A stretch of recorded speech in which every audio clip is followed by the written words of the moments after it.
Hello everyone, welcome back to my channel. Ini adalah video ketiga belajar bahasa Inggris dari nol. Kalau misalnya kalian belum nonton video sebelumnya, kalian bisa cek playlist belajar bahasa Inggris dari nol.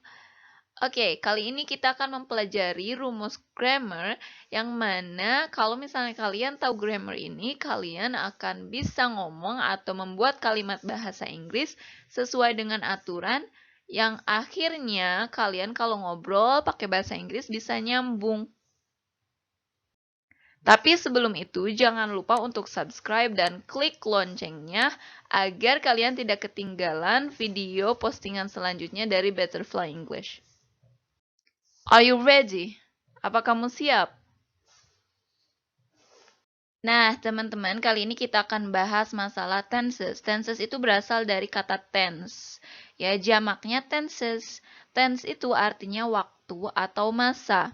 Jadi kalau kita sedang mempelajari tenses, artinya kita sedang mempelajari bentuk-bentuk waktu di dalam bahasa Inggris.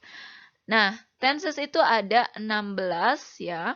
Tapi kali ini kita akan fokus kepada the present simple atau di Indonesia kita seringnya mengenalinya dengan simple present tense. Sebelum kita lanjut, kita harus tahu dulu apa itu the present simple atau simple present tense. Present artinya sekarang, simple artinya sederhana. Jadi kalau kita bahas tentang simple present tense, kita membahas tentang bentuk waktu yang paling sederhana yang digunakan untuk sekarang. Nah, fungsinya, pengertiannya dalam bahasa Inggris.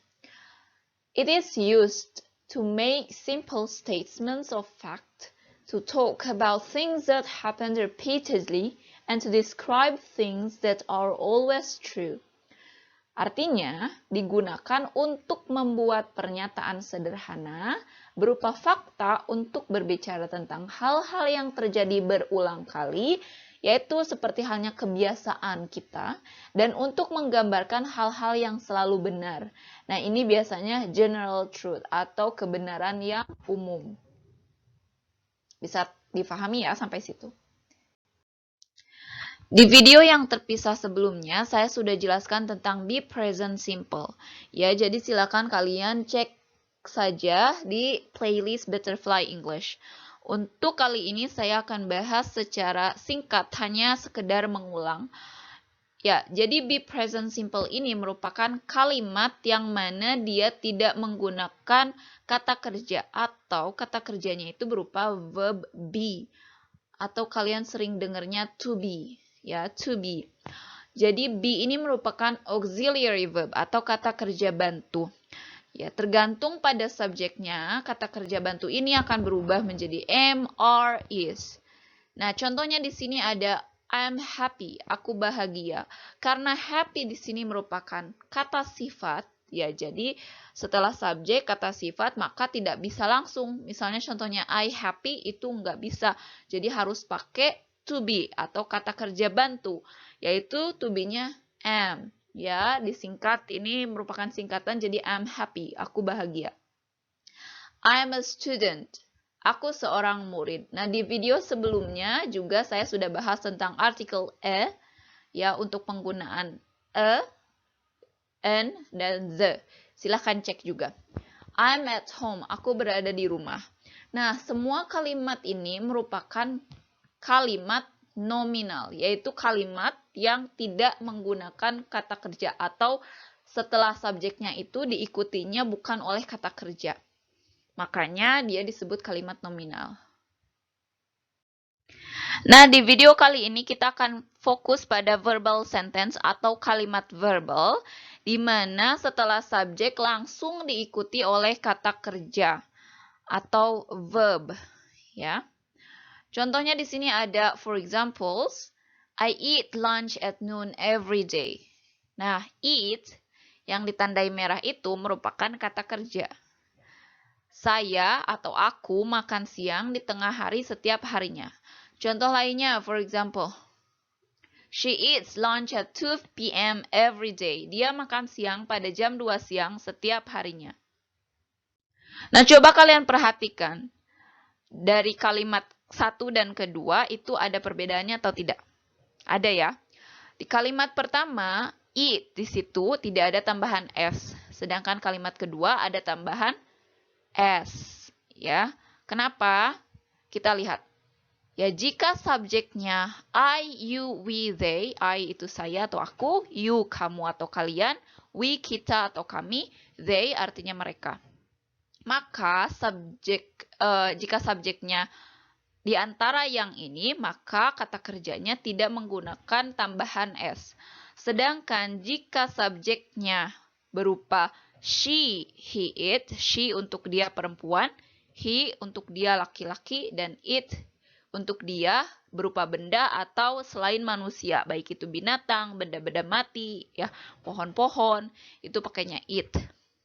Nah, jadi kata kerjanya harus ditambahkan s ke base form. Jadi s itu sebagai tambahan untuk subjeknya jika subjeknya she, he, it. Base form itu bentuk dasar. Jadi bentuk dasar dari kata kerja atau disebut juga sebagai kata kerja pertama, verb one. Oke, bisa difahami ya sampai situ. For examples, contohnya, we drink coffee every morning. Kami minum kopi setiap pagi.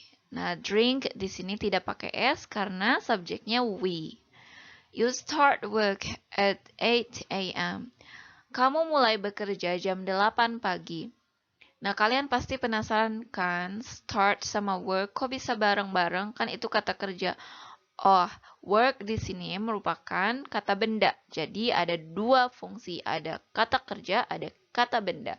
Work di sini kalau diartikan secara kaku, ya work di sini merupakan artinya pekerjaan. Jadi kamu memulai pekerjaan jam 8 pagi. Tapi karena saya seringnya menerjemahkan dengan gaya bebas ya.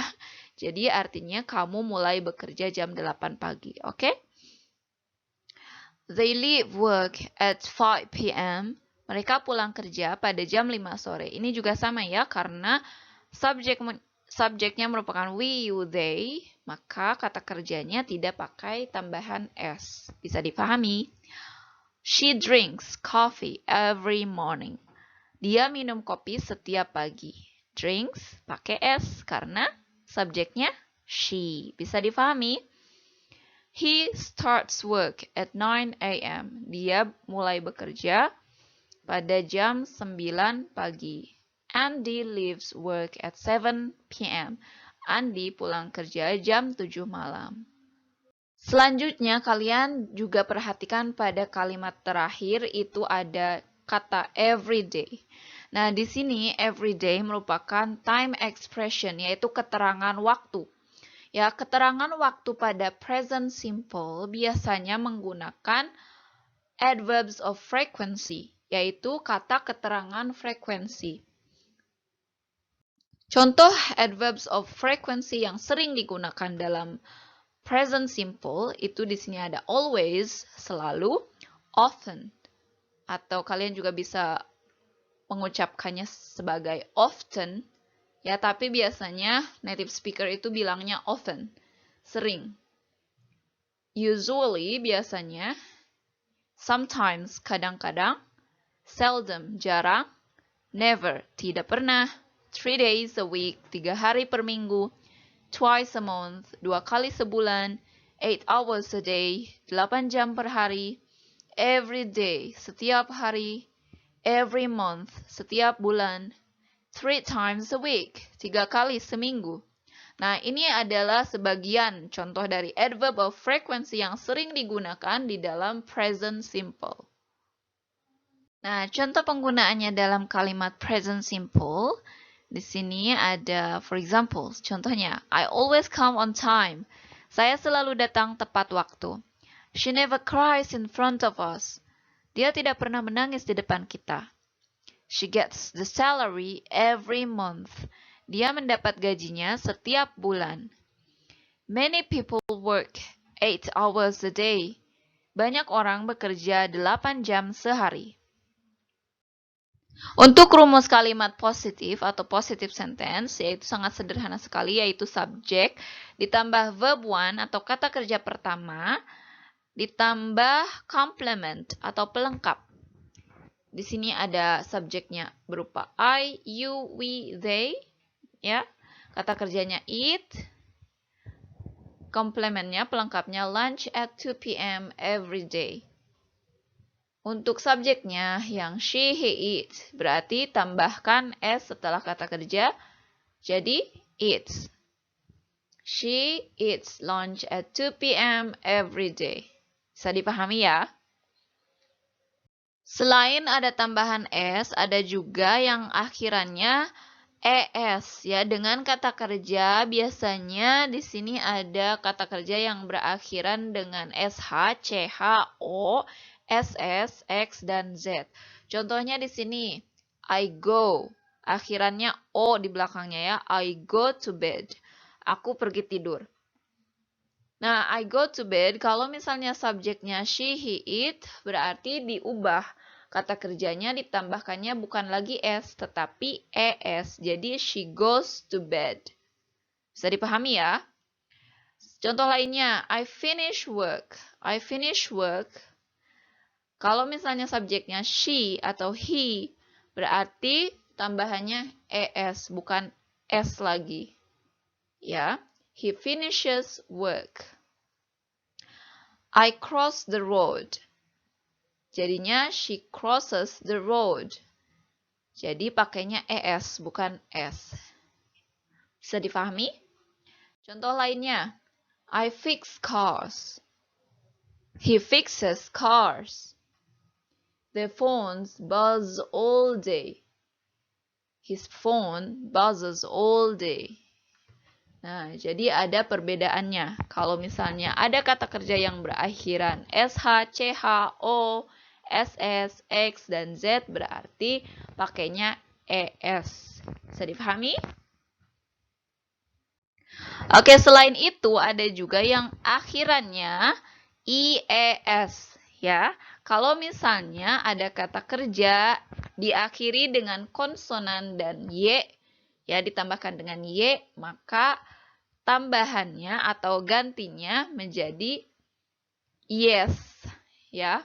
Contohnya di sini ada cry, y-nya dibuang, ditambahkan ies, jadinya cries. Fly, jadinya flies. Study, jadinya studies. Kemudian worry, jadinya worries. Bisa difahami ya, konsonan di sini maksudnya yang bukan huruf vokal. Tahu kan huruf vokal A, I, U, E, O? Nah, sebelum Y itu harus konsonan. Selain A, I, U, E, O, maka kata kerjanya ditambahkan IS dan dibuang Y-nya. Oke, bisa dipahami ya jika subjeknya she, he, dan it. For examples, contohnya, Tom washes the dishes every morning. Tom mencuci piring setiap pagi. She teaches English to 6 students. Dia mengajar bahasa Inggris pada 6 murid. The plane flies so high. Pesawat itu terbang tinggi. She cries every time she remembers her mother. Dia menangis setiap kali ingat ibunya. Untuk rumus kalimat negatif atau negative sentence, subjek ditambahkan do not atau does not. Do not digunakan untuk subjek I, you, we, they. Sedangkan does not digunakan untuk subjek she, he, it. Nah, do not disingkat menjadi don't. Dan does not bisa disingkat menjadi doesn't. Nah, untuk verb one atau kata kerjanya ya, tidak perlu ada lagi tambahan s, es, atau es. Ya, karena does not sudah mewakilinya. Jadi bukan lagi eats, ya kalau subjeknya she, he, it. Tetap dia eat. Kemudian complement atau pelengkap. Pelengkapnya di sini lunch at 2 p.m. every day. Nah, contohnya, for example, I do not work outside. Aku tidak bekerja di luar. She does not teach English. Dia tidak mengajar bahasa Inggris. Nah, kalian kalau masih ingat, teach di sini kalau misalnya kalimat positif itu pakai es ya. Tapi karena ini kalimat negatif, balik lagi kata kerjanya tanpa menggunakan es dan harus dibuang ya es-nya. Jadi tambahkan does not. She does not teach English. He doesn't have a car. Nah, ini penggunaan contraction atau singkatan. Dia tidak punya sebuah mobil. We don't go together. Kita tidak pergi bersama-sama. Bisa difahami ya? Nah, common mistakes, kesalahan yang biasa terjadi. He does not work outside. Dia tidak bekerja di luar. Nah, works di sini dia pakai S. Seharusnya S-nya dihilangkan. Jadi salah kalau he does not work outside. Seharusnya he does not work outside. S-nya dihilangkan, kembali ke bentuk awal walaupun subjeknya he. Oke, bisa dipahami ya. Untuk rumus kalimat interrogatif atau tanya, interrogative sentence, do atau does dipindahkan ke depan sebelum subjek. Jadi sebenarnya do atau does ini merupakan auxiliary verb, yaitu kata kerja bantu ya. Setelah subjek baru verb one atau kata kerja pertama tanpa ada tambahan else, es atau es. Ya, setelahnya baru complement, pelengkap. Ya, do digunakan untuk subjek I, we, they, dan does digunakan untuk she, he, it. Contohnya, for example, do they live in Bandung? Apa mereka tinggal di Bandung? Jadi, tidak usah susah-susah untuk membuat pertanyaan. Tinggal tambahkan do, kemudian subjek, kemudian kata kerja. Ingat, kata kerjanya tidak ada tambahan s, es, atau is. Ya. Do they live in Bandung? Apa mereka tinggal di Bandung? Does she teach English? Apakah dia mengajar bahasa Inggris? Does digunakan untuk subjek she, he, it. Do they wake up early? Apa mereka bangun pagi-pagi? When does the lesson start? Kapan pelajarannya mulai? Nah, untuk contoh kalimat when does the lesson start, coba perhatikan. Ya, ini ada tambahan when sebelum does. Ya, when ini merupakan bagian dari question words atau kata tanya. Can be used before do or does to form open question. Jadi, question words atau kata tanya ini bisa digunakan sebelum do atau does untuk membentuk kalimat tanya yang terbuka. Jadi, kalimat tanya yang terbuka itu maksudnya jawabannya itu harus ada penjelasan lain gitu. Kalau misalnya tanya kapan, berarti yang ngejawabnya harusnya misalnya jam 7, jam 8, jam 9 gitu. Nah, kalau misalnya cuma sekedar do you agree? Yes, I do. Jadi jawabannya yes or no saja, tetapi kalau misalnya ada tambahan question words, maka jawabannya harus secara detail. Oke, bisa difahami ya. Nah, untuk question words ini sebenarnya ada banyak sekali ya. Tetapi di sini ada yang paling simple atau paling dikenal gitu ya. 5W and 1H, yaitu when, kapan, where, di mana, who, siapa, what, apa, why, kenapa atau mengapa, how, bagaimana. Nah, jadi ini kalimat tanyanya bisa diletakkan di depan does atau do. Bisa dipahami? Oke, kita lanjut. Common mistakes, kesalahan yang biasa terjadi. Does she teaches English? Apakah dia mengajar bahasa Inggris? Ada yang salah nggak? Ada kan? Ya, jadi ini sebenarnya kalimatnya salah. Seharusnya, does she teach English?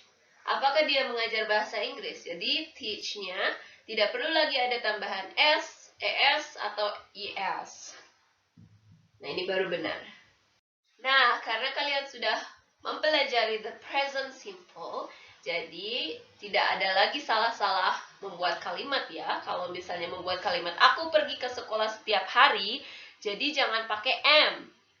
I am go to school every day. Itu salah. Harusnya langsung saja subjek I ditambah kata kerja pertama go. I go to school every day. Bisa dipahami? Contoh lainnya, she is works outside. Itu salah. Seharusnya langsung saja she works outside. Dia belajar di luar. Nah, ini merupakan contoh percakapan dengan menggunakan present simple. Ya, hi, how are you? Nah, kalau ini present simple yang menggunakan to be. Ya. Hi, I'm fine. And you?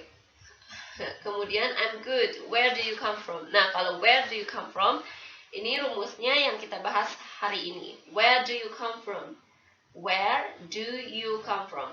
Question words atau kalimat tanya ditambah auxiliary verb do, ditambah subject, ditambah kata kerja, ya baru complement. Aku baik-baik saja. Dari mana kamu berasal?